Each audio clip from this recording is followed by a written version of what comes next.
All right, and we're at 31 participants. So we'll just wait a few more minutes and then we can go ahead and get started. Sure.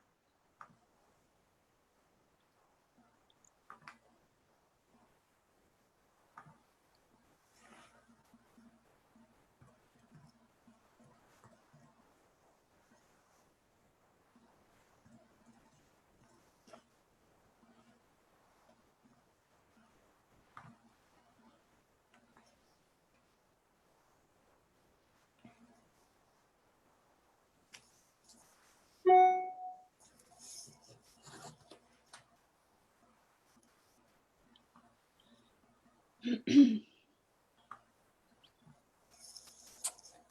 at 31.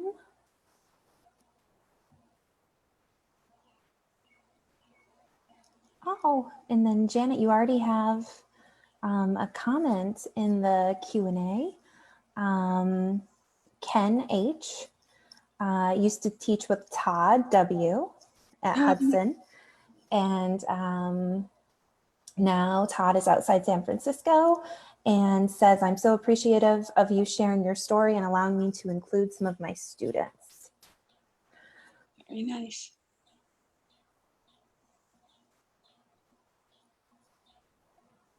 All right, we'll just give it a few more minutes. Let's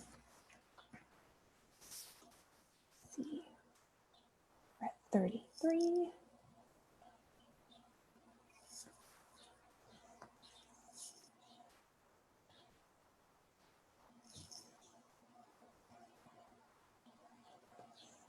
And we're also recording the session. So if for some reason something happens with Facebook Live, we will have a recording that we can share.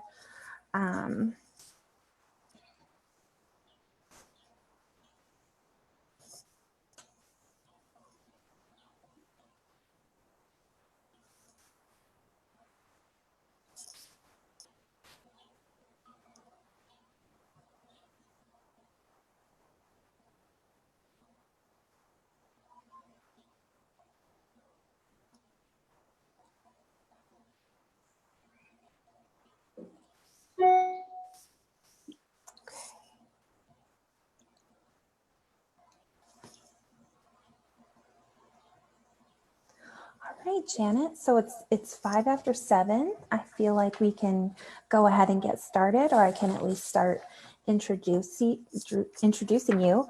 Thank you so much, Janet, for joining us this evening. Janet would like us to let you all know in the audience that this program is supported in part by a grant from the Wilmington Cultural Council, a local agency which is supported by the Mass Cultural Council, a state agency. We would also like to thank Wilmington High School teacher Michael Jones for so generously sharing the opportunity for this program with us and connecting the library community with Janet. So thank you, Mr. Jones. So just before I introduce Janet and she goes into her presentation for all of our participants in the webinar, you will see at the bottom of your screen that you have a chat box and a Q&A box. So if you have a general comment like perhaps you're experiencing a problem with your audio or video, you can leave me a note there. And we, luckily our wonderful tech librarian, Brad, is here to help with any of that kind of troubleshooting. So thank you so much, Brad, and also Aaron, who is watching from home, our adult services librarian. So we can help you there. But if you have a question that you would like Janet to answer at the end of her presentation, please put it in the Q&A box and I will read those questions out for Janet at the end so she can answer your questions. All right, so I will briefly introduce Janet and then we'll go ahead and get started. Tonight, it is my pleasure to introduce Janet Singer Applefield, a survivor of the Holocaust.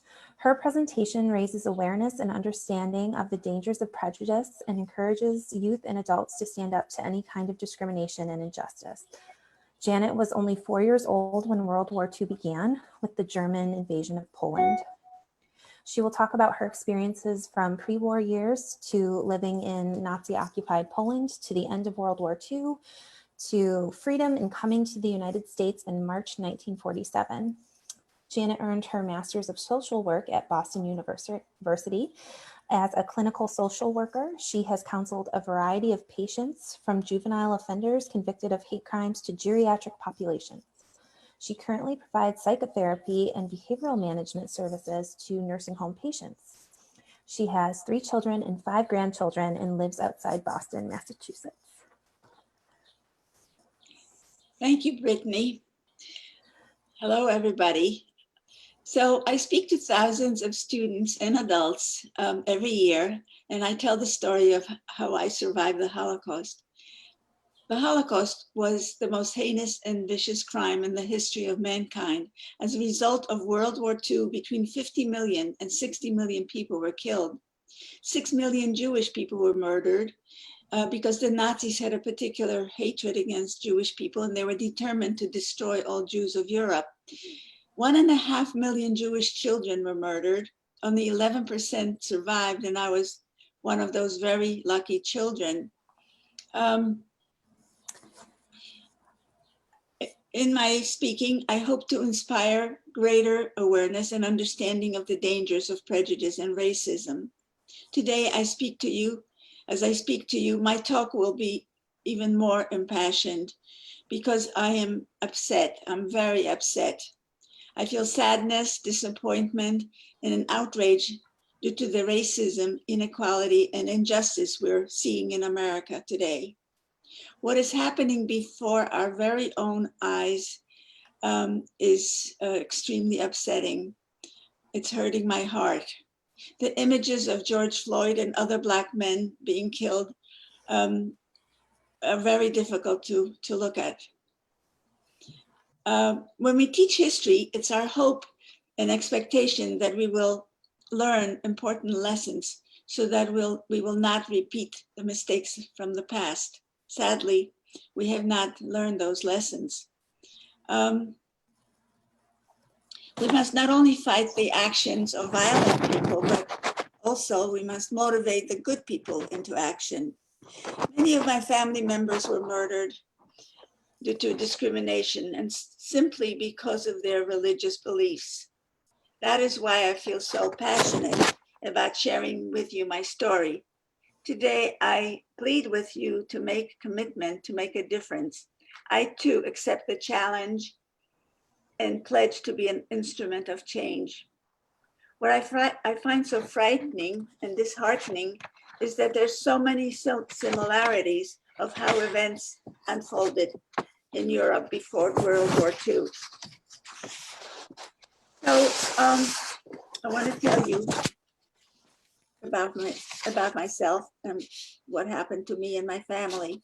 So I was born in Krakow, Poland, and I lived with my mother, baby sister, in a little town 50 miles south of the city of Krakow. I lived there with extended family, grandparents, cousins, aunts, uncles. I remember the first few years of my life because they were so good and so happy. By the way, my appearance had a lot to do with my survival because I looked like a typical Aryan child. Aryan or Aryanism was a doctrine that was developed by the Nazis. They were trying to develop a master race and they thought that people should have certain appearance. And I certainly did have that appearance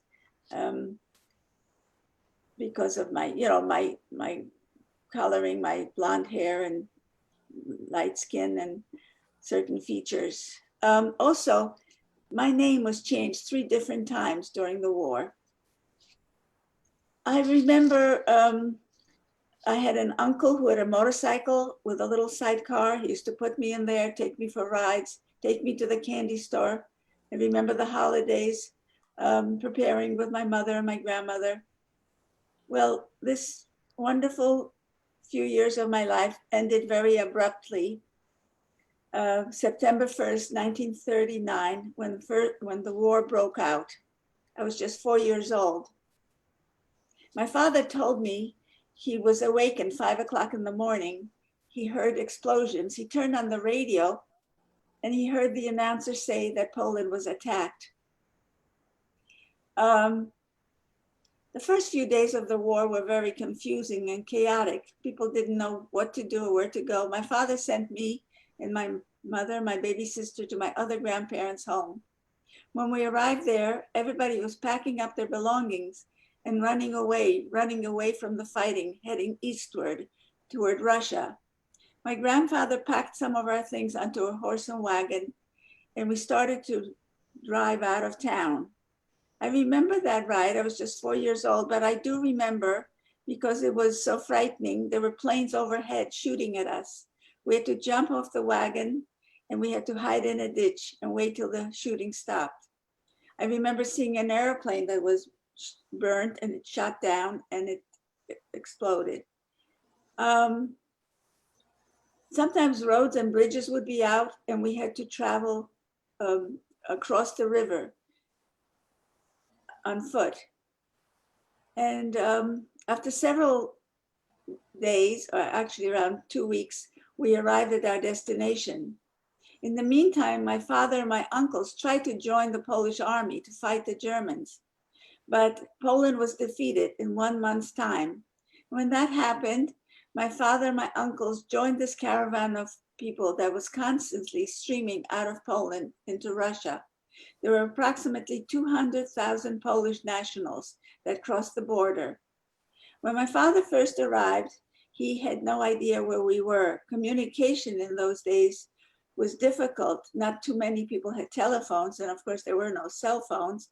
My father advertised in the newspaper looking for us, and in time he was able to find us. Life in Russia was extremely difficult. There was shortage of food, shortage of work. And there was an announcement made that any men who needed a job should report at the town hall. Well, my 2 uncles decided to go, but my father wasn't feeling well that day, so he didn't go.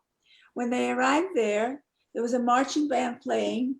They were told to sing nationalistic songs, and then they were marched to a nearby ravine. They were told to take off their clothes, and they were shot into the ravine. Another very tragic thing happened. My baby sister got very sick. She contracted diphtheria.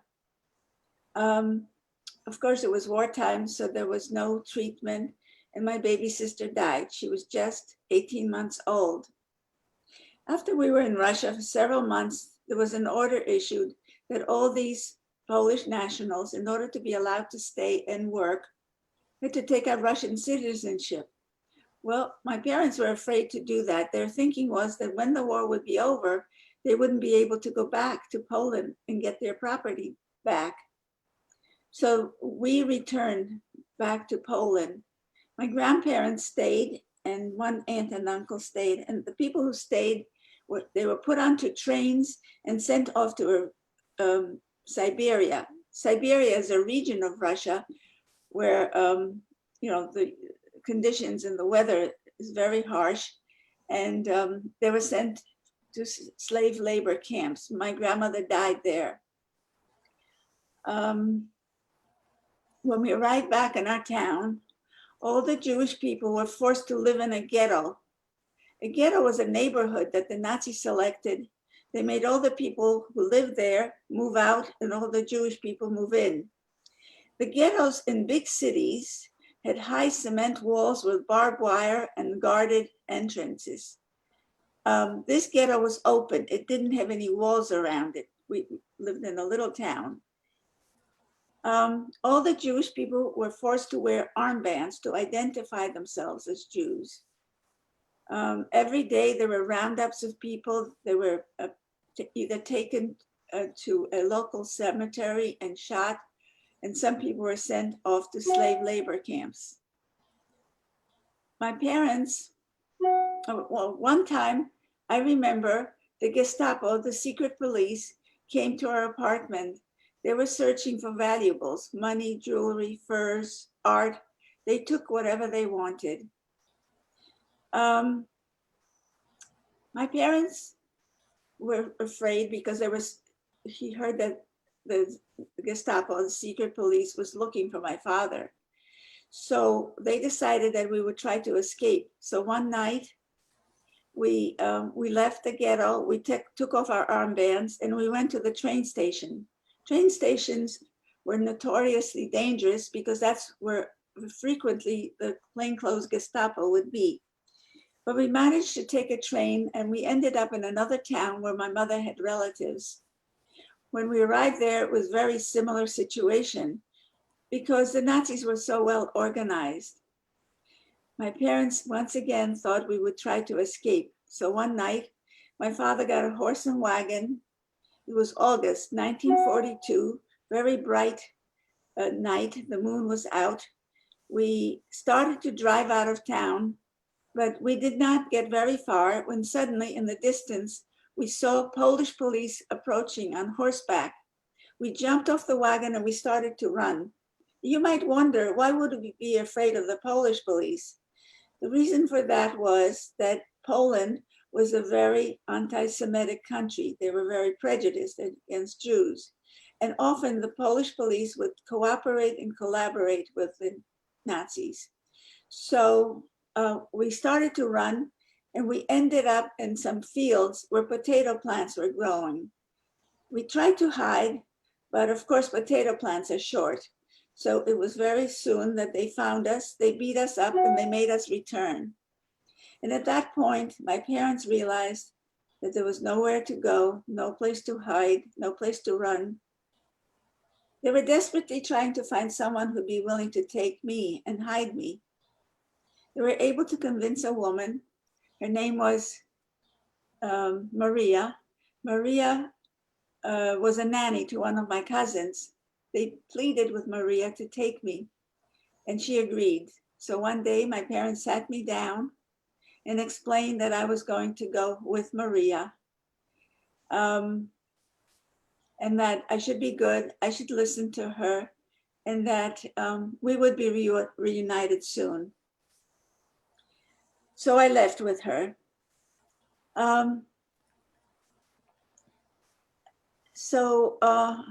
I left with her, and in the meantime, my parents had gotten a notice that they had 3 days to report at a area outside of Krakow. They made another decision. They decided they would separate from each other. Their thinking was, if they separated, maybe, just maybe one of them would survive. So they went to this place, and when they arrived, there were approximately 12,000 people congregated in this very large meadow. It was August, so it was very hot. There was no water, there was no food, there was no place for them to sleep. And then there was a selection. A selection meant that the SS officers would make a decision who would live and who would die. Approximately 1,000 men were selected for slave labor. My father was one of those men. The rest of the people were put into 53 boxcars marked with the letter B. Between 120 and 150 people were put into each boxcar. It was so crowded that they couldn't sit or lie down. They had to stand for 5 days. They were sent to the concentration camp called Belzec on the eastern front of Poland. When they arrived, some people were already dead because the floors of the boxcars were sprinkled with a white disinfectant, and when it got wet, it gave off toxic fumes. They took the people off the train and they took them to the gas chamber. It took only 3 hours from the time they were taken off the train to when they were killed. This camp existed only 6 months, and in that period of time, 600,000 people were murdered. Only 2 people survived this camp. My mother, my grandmother, my aunts, my cousins, many of my family members were victims of that camp. When the Nazis realized or learned how to kill more efficiently, they burned this camp to the ground. Today there's a monument and a museum there, and then they started to send people to Auschwitz, the concentration camp called Auschwitz. So my father was sent to the Krakow ghetto. Every morning at 5 in the morning, he and other prisoners were marched to a local cable factory. My father worked on an assembly line making electrical cables. He told me the only reason he wanted to live was knowing that he gave me away and he had to find me when the war would be over. While my father was still living in the ghetto, the Nazis were building the concentration camp called Płaszów on the outskirts of the city of Krakow. And when that camp was completed, the Krakow ghetto was liquidated and my father went to live in the concentration camp. In the meantime, I went with Maria. Maria had an apartment in the city. And I remember so well being in that apartment because there were times when she would go out in the evening and leave me alone. I was really scared. I was locked into a pitch black apartment because there was no electricity. And I couldn't open the door, and I was terrified. One day there was a knock on the door. Maria opened the door and there was an SS officer standing there. He said, "I have orders to search your apartment to see if you're hiding any Jews." He barged in, he looked under all the furniture, he turned some of the furniture over. He came up to me, held up my braid. He wanted to know who I was. Maria said that I was her niece. She was taking care of me because her sister was sick. He accepted her story and he turned around and he left. And to this day, I remember what he looked like. He was blonde, he had blue eyes, and he was wearing black leather boots that came up to his knees. And I could hear the clicking of his heels as he went down the steps. Now, my father knew that he had to make different arrangements for me because Maria said she couldn't keep me indefinitely because it was a very dangerous thing she was doing. He was able to contact a cousin who was living on falsified Polish papers. And one day, my care was transferred from Maria to my cousin. Now, my cousin had a Polish identity. Her Polish name was Halina Bałkowska. And she was able to obtain a birth certificate from a Catholic priest of a little Polish Catholic girl that died. And her name was Krystyna Antoszkiewicz. And that became my new name. I became this little girl, this Krystyna Antoszkiewicz. Her nickname was Krysia, and now I was Krysia. So my name was changed 3 different times. I was not born Janet, I was born Gustava. And later I got my name Janet. During the war, I was Krystyna or Krysia. My cousin was young, just 19 years old. There would be times when we would take the trolley car in the city, and she would always tell me to be quiet, not to speak, because Polish people were forbidden to sit in the front part of the trolley. They had to sit in the back. The front was reserved for Germans. But because she was brazen and confident and she spoke German fluently, she would tell me to be quiet so we would be able to sit in the front. We lived in another little town outside of the city of Krakow. She was very mean to me. She used to beat me with a fireplace poker. And when I cried for my mother, she would say, "Your mother is dead. She's never coming back for you." I used to have to take these very heavy boxes to the post office. They were so big and heavy, I could barely carry them. And I didn't know what was in those boxes until much later. So my cousin had a Polish boyfriend, and he used to come and visit with her. He had a shoe factory, but behind the shoe factory, they were making ammunition. So inside those boots, those boxes were shoes and boots, and inside the shoes and boots were hand grenades, guns, bullets. And I was mailing these boxes to different resistance groups because I believe my cousin was in the Polish resistance. Sometimes my cousin would go out for the whole day. She would take me outside. I would have to sit on the front stoop, cold and hungry, and she would be gone all day. There was a nice lady who lived next door. Her name was Janina. And I remember when my fingers were so badly injured, Janina made bandages for my fingers, and eventually all my nails fell off, but she made bandages. And I remember when I would be hungry, she would give me a little piece of bread to eat, and sometimes she would let me play with her baby. One day, my cousin said she was going to the city to meet her boyfriend, and she took me with her. When we arrived in Krakow, she took me into a church, and she told me to sit and wait for her while she was going across the street to meet her boyfriend in a cafe. I sat and I waited and waited and waited. She never came back for me. So finally, I walked out of the church. It was late afternoon. I saw that the whole street was cordoned off. I crossed the street. I overheard people, there were groups of people standing there, and I overheard them say that the cafe was raided by the Gestapo, and now everybody was gone from the cafe. So here I was, 7 years old, walking up and down the street, crying. I didn't know what to do. Suddenly, a woman came up to me and very quickly put me under her coat. And I said, "Could you please take me to the bus? I was going to go back to my village." And she said, no, you're too little. She took me into the building, the same building where the cafe was, upstairs to the apartment of the woman by the name of Alicia Goem. Alicia asked me, "Who are you? What happened? Where are you from?" And I explained that my parents were killed in a bombing raid, and I was living with my cousin, and now she was gone.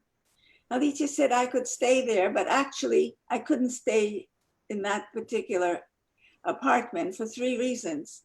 One was that Alicia's mother, who also had an apartment in the building, was very active in the Polish resistance. And in her apartment, she ran a hospital. She had shortwave radios. She had ammunition. Another reason was that there was an SS officer living in the building. And the third reason was that when the Gestapo made an arrest, they always returned for the second time. So they were afraid to keep me there. So the oldest son, Staszek, took me, and we walked for several miles, and we came to a farm that was owned and operated by the Catholic Church. And Alicia's brother-in-law was the administrator of that farm. So I remained on the farm. I remember one time we had slaughtered a pig, and we were cutting up the carcass in the kitchen. Polish people were forbidden to kill animals for their own consumption. That was strictly reserved for the Germans. But they had just slaughtered the pig, and suddenly there was a knock on the door. Someone came to tell us that the Gestapo was on the way. It was not unusual for them to come. They would just drop in anytime to pick up provisions, butter, cheese, eggs. So very quickly, we cleaned everything up and we hid everything in the attic and we waited. And they came. And when they came, I was really scared because I was always afraid of uniforms. I don't know what made me do this, because I said, "Give them vodka." So they started to drink, and then I started to sing and dance. So they were drinking and laughing at me, or somewhat amused, and finally they left. My father told me of an incident that happened to him. One night, in the middle of the night, he had to use the bathroom, which was outside. He found a cigarette stub and he was smoking. A guard saw him and shot him in the face. The bullet lodged under my father's cheekbone and just stopped right there. He couldn't get any medical treatment, so that bullet had to stay there. When the Nazis realized that they were losing the war, they wanted to destroy any evidence. So they had all the prisoners dig up the very shallow graves all around this camp. There were thousands of bodies buried in shallow graves. People died of starvation, diseases, or simply because they were shot. And so my father's job was to dig up the bodies, put them in a big pile and burn them. He said he couldn't get the smell out of his nostrils for years. He could smell the burning bones and flesh. When that job was completed, the prisoners, and my father included, they had to burn, they burned the camp. The Nazis burned the camp to the ground. Today, there's just a monument standing there. So we were liberated by the Russians. And I remember when the war was coming to an end, because it was very dangerous around the farm. They were fighting all around the farm, and we too had to use the outhouse.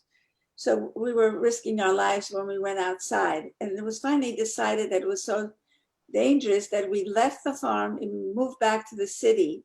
I remember when there were air sirens sounding in the middle of the night, we had to get up. You know, everybody had a candle. We were in an apartment building, so everybody in the building was carrying a candle and walking down to the cellar. There was a dirt cellar, and there were benches all around the room, and we just sat there till another siren sounded to say that it was safe to go back upstairs. So when the war ended, my cousin's father found where I was, and he came to get me. I really didn't want to go with him because I was afraid of him, just the way I had been afraid of his daughter. But of course, the family didn't feel they had a right to keep me because he was my relative. So I left with him, but he didn't keep me very long. He turned me over to a refugee center in Krakow.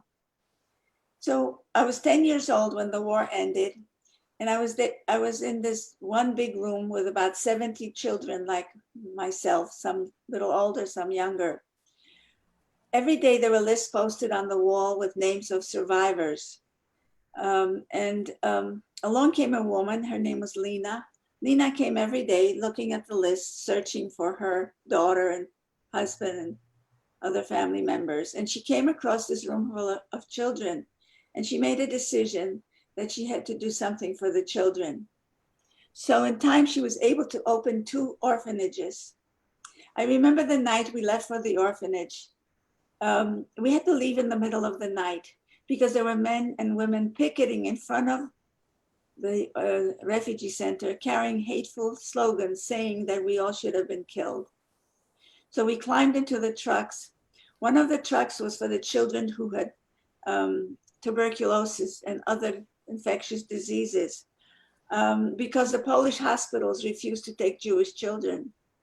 So we climbed into the trucks. They pulled tarpaulin covers over us. And I went to live in one of the orphanages in Zakopane. Only the older children were sent to public school. But every day the children came back. They were beaten up by the Polish children. Lena went to the school pleading with the principal and the teachers to protect the children, but they didn't. Lena was always afraid that our home would be attacked because the other orphanage was attacked 3 different times. And finally, it was so dangerous that they decided to close that orphanage. Those children came to live with us. And because Lena was so afraid that we would be attacked, she obtained ammunition. And the older children were trained in use of ammunition. One night, late at night, a Polish lady knocked on the door. She came to tell us that our home was going to be attacked. So the children took their positions on the terrace and the balcony and on the roof, and they waited. And in the middle of the night, Polish men came, they were on horseback, they were carrying fire torches and they were shooting, but the children were able to defend our home. One day, Lena went back to the refugee center to pick up some provisions, and she overheard a man asking about his daughter. And she said to him, "Can you describe what your daughter looks like?" And when he did, she said, "I think I have your child." She came back to the orphanage. She called me down to her office, and she told me, "I have wonderful news to tell you. Your father has survived and he's coming to see you." I will always remember the reunion with my dad, because when I first saw him, I was so scared of him. He looked like a skeleton. He was so emaciated. His clothes hung on him. He was kissing and hugging me and telling me he's going to take me away. I didn't want to go because for the first time I had friends, and Lena was our mother. We called her mother. My father was very sick. He couldn't take me right away, so he rented a room nearby. He got stronger. He gained weight. I would visit with him every day, and in time he was able to take me, and we went back to our town. We lived with several of my friends, my father's friends who survived. We lived in my grandparents' apartment above their store, but we weren't safe there because there were notes posted on the door saying we would be murdered. Several of my father's friends were murdered after the war. Young men driving in a car, they were ambushed and shot. My father went to the police chief asking for protection, and the police chief said all he could do is to give my father a gun. So my father slept with a gun, and it became pretty clear that it was too dangerous to stay there. So we moved back to Krakow, and it was a little safer in the city. But in time, he realized that we had no future in Poland. We were not welcome. It was dangerous. We couldn't get our property back. So he had two brothers. One brother was living in Palestine and the other brother was living in the United States. He came to me and asked me, where do you want to go? And I said, I want to go to America because I heard that money grew on trees. So of course it wasn't a simple matter as packing our bags and leaving. It took about 2 years to get the proper documents. We had distant relatives living in New Jersey who prepared these documents for us. And basically these papers stated that if my father couldn't support himself and support me, that they would take care of us so that we would never become a burden to this country and have to go on public assistance. So in March of 1947, my father and I came on a marine transport boat. It was very rough crossing because the Atlantic is storming in March. The trip took, I think, 14 days and everybody was seasick. It was pretty rough. I remember loving the vending machines and being able to put a nickel in and pulling out a Milky Way. I love Milky Ways. I still do. And in those days they were big. And then the other food I loved was red Jello. I had never seen red Jello before. So we settled in New Jersey, and my uncle took me to school. I was 11, almost 12 when I came. I was 10 when the war ended, and I was almost 12 when I came here. And my uncle took me to an elementary school. I had never gone to school. I knew how to read and write in Polish, but I didn't speak English. And right there in the school office, he said to me, what name do you want? You have to have an American name. So I hadn't given it any thought before this. And I thought for a little bit, like 30 seconds, and I came up with the name Jeanette because we had a cousin who was French. She lived in Paris, and she would visit in the summer, and she was beautiful and glamorous, and she had long red nails, and her name was Jeanette. And my uncle said, well, no, because in English it's Janet. So that's how I became Janet. And so I was put in a fifth, sixth grade combination grade in April, but by the end of school year in June, I was promoted to seventh grade, which was the correct grade for me. I remember especially my eighth grade because my 8th grade teacher always referred to me as that little foreign girl. Here I was trying to fit in, blend in, not stand out, but that's how she identified me. But I was very lucky because I had a wonderful group of girlfriends that kind of took me under their wing, socialized me, really helped me out. And I'm still friendly with some of them today. And so, I was a good student. I did well in high school. I was active. I was in French club, in school band, in what else did I do? I wrote for the school paper. I was in student government, and then I graduated and I went off to college. But at age 19, I got married. So in those days, young girls, young women married young. And I got married. I promised my parents I would finish college, and I kept my promise. It was very difficult. When I speak to only students, I always say, don't do it. 19 is too young. But I completed school and college. And later on, first I got my BA, and then later on I continued my education. I got my master's in social work. So today I have 3 children, 5 grandchildren, and I just stopped working mostly because of COVID. I'd been working part-time. So I know when I'm no longer here that my legacy will continue because my children and grandchildren will continue to tell my story.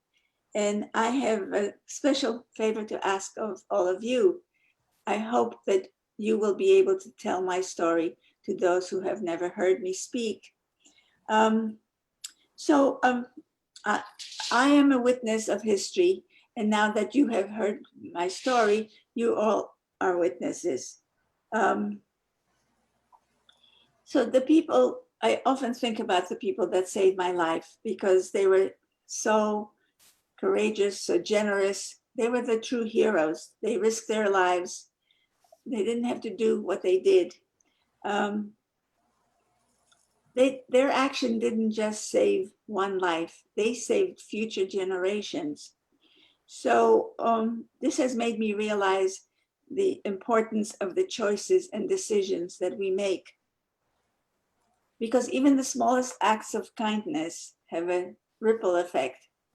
So I urge every one of us to think about the kinds of decisions that we make. And I hope that we will speak out against any kind of injustice, because silence helps the aggressor. So let's all be upstanders and not bystanders. So with that, I will stop. I thank you for listening, and I'm happy to answer any questions.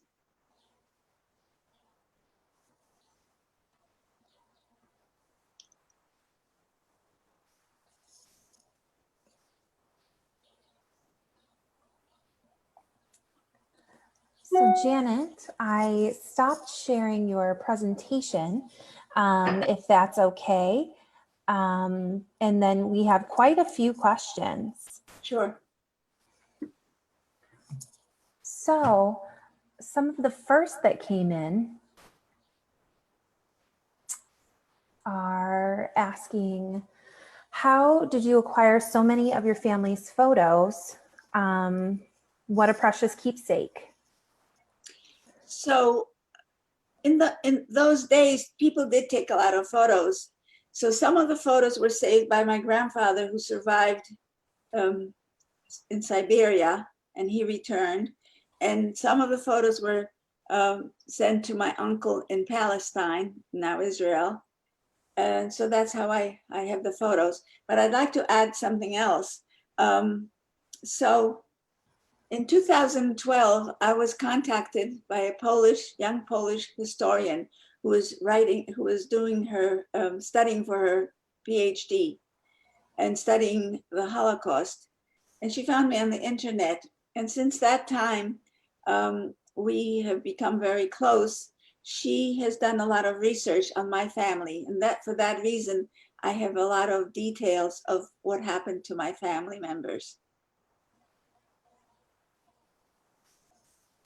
Another question is, have you entered your testimony at, is it Vod Vashem? Am I saying Yes, that correctly? I've been recorded by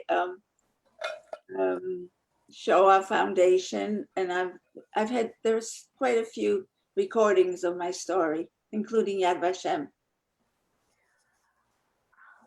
So many questions about your pictures. Everyone loves them. Let's see. I think you already answered in your presentation, but would you just remind us how old you were when you came to the US and where you ended up when you first got to the US? So I was, I forgot a very important portion of my story. And that is that when we first came, I was almost 12 when we came.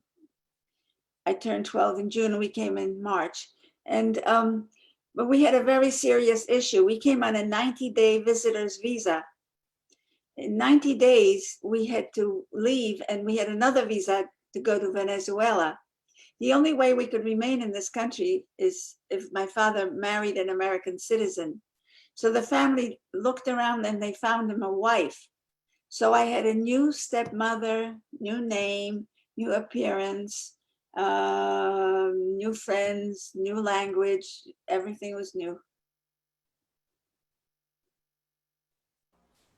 And then you also touched on this in your presentation, but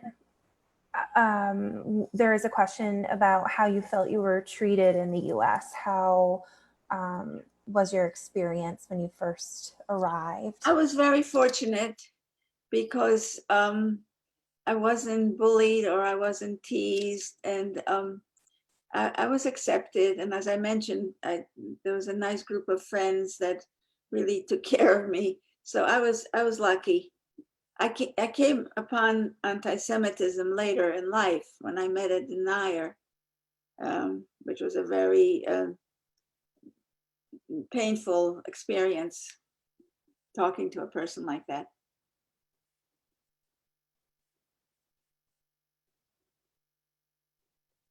We also have some comments in. Wynn is saying, thank you so much for sharing your incredible story with us. And there are a few other comments like that. Thanking you so much for being with us tonight, Janet. We have several more questions if you're up for them. Oh, sure. I might mention that I also have a website. So if you don't get a chance to ask me tonight, you can write to me, and it's Janet, www.janetapplefield.com. Yes, and Janet also has a profile on the Facing History website, right, Janet? Yes. Facing History. Right. And I'd like to mention that I have to get this in. My son, my older son, David Applefield, is running for Congress from New Jersey, this District 4. So. Wow, you must be so proud. Our marketing librarian is from New Jersey. I'll have to tell her.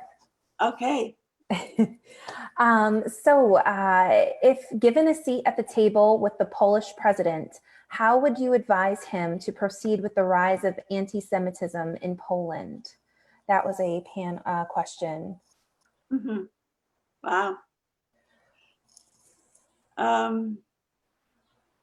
That's a good question. I have to think for a second.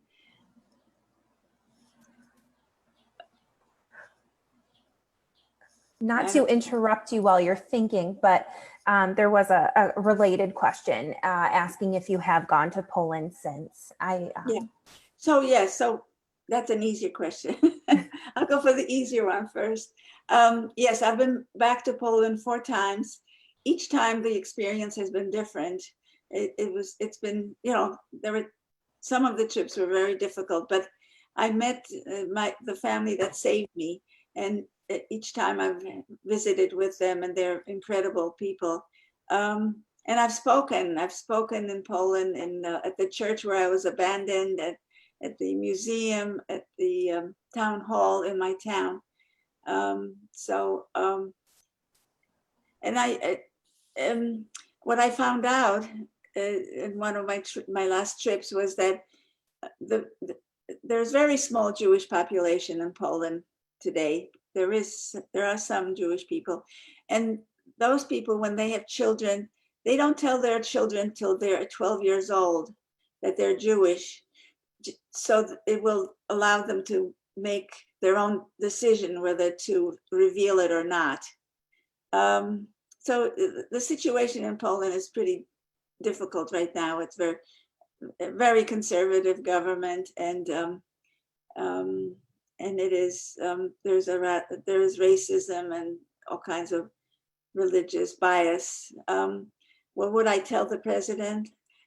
Hopefully that he should get educated and have some sensitivity training. I don't know what else to say about that.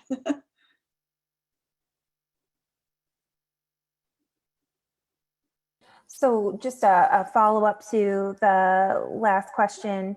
What does Poland mean to you today?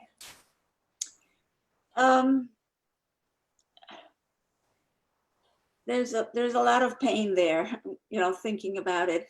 I'm very close to the woman that I mentioned that has done so much research on my family. She's asking me to come and visit, and I probably will go back just to visit with her and her family. It's a difficult place to be. It's very painful, and it's very beautiful country. I mean, that the part that I'm from, mountains, it's just gorgeous.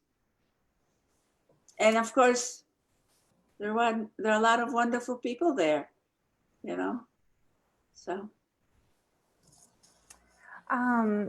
So there are several more questions. This one I think is really helpful for us, given everything that's happening in our world right now. So when you witness racism or hear racist comments, how have you responded? Well, I have learned, because years ago I had a hard time responding. I would just get so scared knowing how to respond. But today I do respond, and I think it's important not to get emotional when you respond, so you don't have a fight or an argument with the other person. You hope to shed some light on their views. But it's not an easy thing to do, it's hard, but I do speak up today. Excellent advice for us, Janet. Let's see, we have a few more questions. Were you forced to change your religion or practice another religion? And if so, how did that make you feel? So during the war, I was Catholic.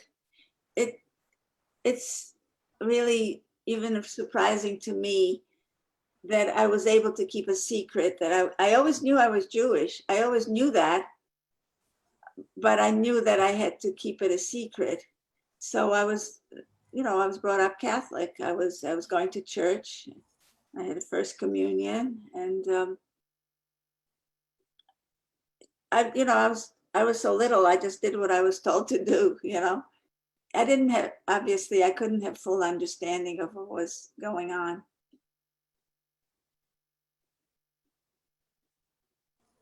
Oh, Janet, there are so many questions.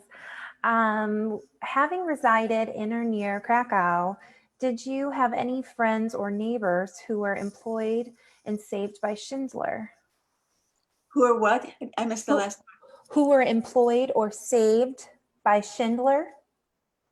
Yes. As a matter of fact, a very, very good friend of mine, Rena Finder, she speaks also. She was one of Schindler's survivors. She and her mother survived. Wow. We're also asking some personal questions, Janet. I don't think you'll mind answering them since you've been so open with us tonight. But have you coped with any lasting effects from being, a child in this situation, specifically PTSD? I know that I have been affected. I never needed treatment for any psychiatric issues or psychological issues. But the fact that I had to be silent and not reveal my true identity, and it did have an effect on me as an adult, and an effect on me as in my marital relationship. Something that I had to work on to change and help myself. But luckily, now my father, on the other hand, had a lot of health issues, a very weak heart. And while growing up, I heard him, screaming in the middle of the night. He would have nightmares. And I know his health was compromised tremendously. And he died after an open heart surgery. He was just 73 years old. Oh, thank you for sharing that with us, Janet. We do also have some questions about your parents. Somebody is wondering about what your family life was like with your stepmother and in America. So when they got married, first of all, my father had to learn English, and I know he went to a lot of movies to learn. I learned in school, and I was fine. First he had a job in Macy's, New York, and then they bought a store, a hardware store. And they both worked in the store. They worked very hard. We lived above the store. We never could eat our meals together. They would take turns, going to the store, and there was a bell that they would ring if one of them was too busy in the store, the other person had to come down. So that's how I grew up with them. And but they had a pretty good marriage, and